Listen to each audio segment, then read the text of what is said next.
So, when you first came to Clinimed, we discovered the signs of insulin resistance, such as acanthosis nigrans.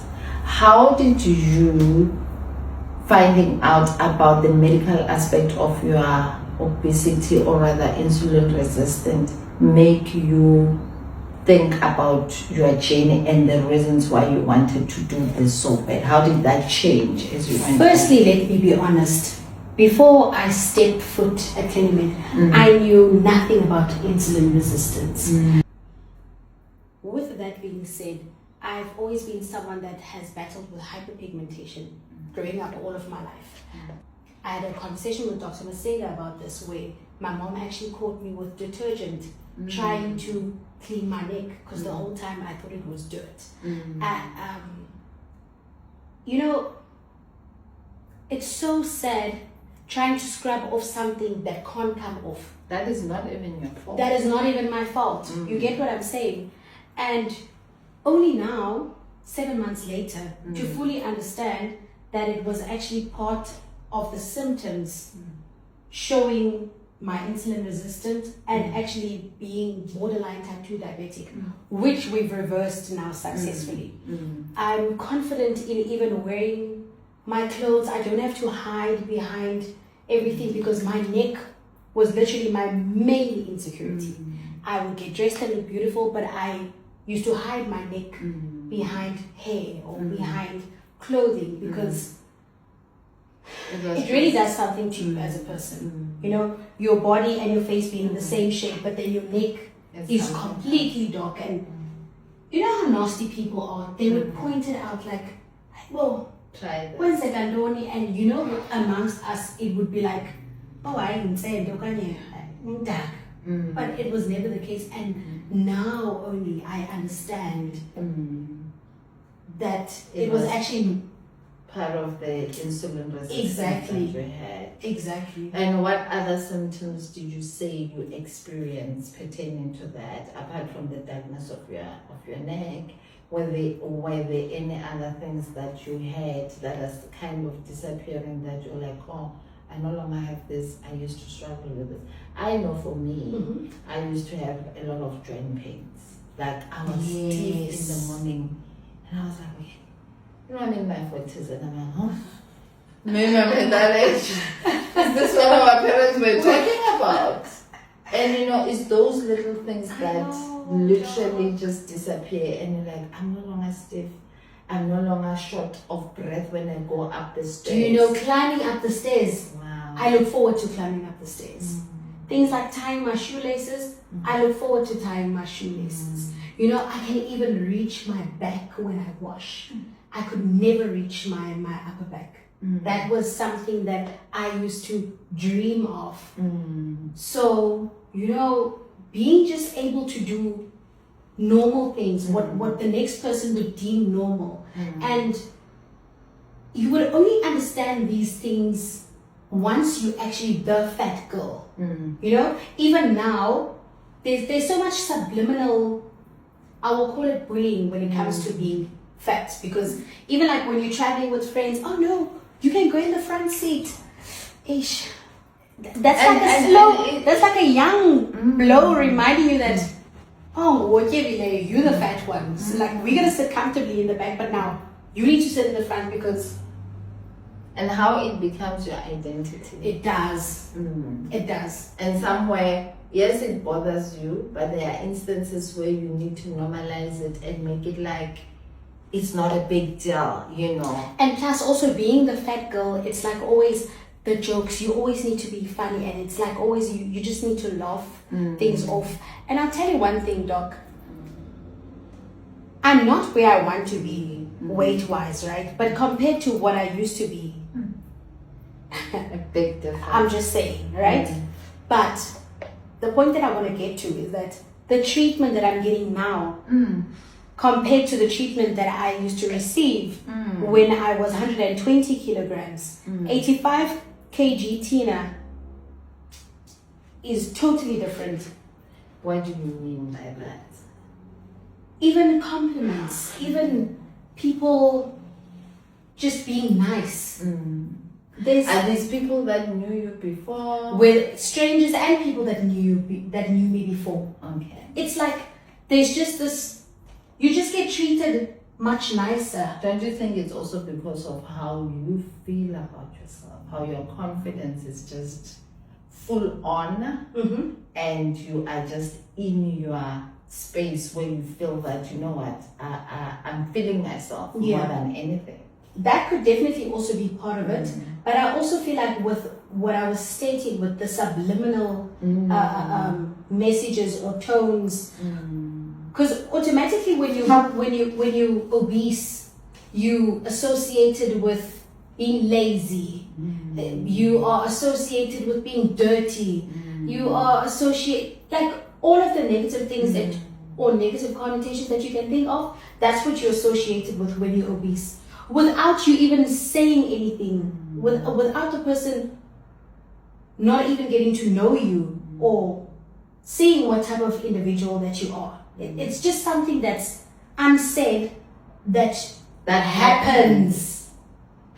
It's so sad because when we do more research as doctors, it's coming out clean and clear that obesity is not anybody's fault. Yeah. It's actually a disease, just like hypertension, just like diabetes, and the more we understand that, the more our approach changes completely To everything. Yes. Because I have patients that literally break down and say, you don't understand where I am mentally and psychologically, because being fat has been such a burden for me. And I've been there because I've tried to gym, I've tried to do this, I've tried to do that, and it didn't work. And also because there are so many other factors. It's not just about eat less and move more. Yes. It's not like there are other factors and that are involved. That's the one thing that I love and appreciate so much about FeMed, because not only did you guys educate me about my own well-being, but is to understand the whole weight loss. Exactly. Because with that being said, I've tried gyms, I've tried diets, none of them worked. Guess what? They couldn't work because I had underlying conditions. Even if I wanted to, my body wouldn't allow me to lose the weight because I was insulin resistant. I had PCOS. I was borderline type 2 diabetic. My hormones were imbalanced. And what you mentioned about my thyroid. So even if I ate well, even if I, all this discipline that people say, oh no, you're just not this, oh no, you're just lazy. Not disciplined. No. There's none of that.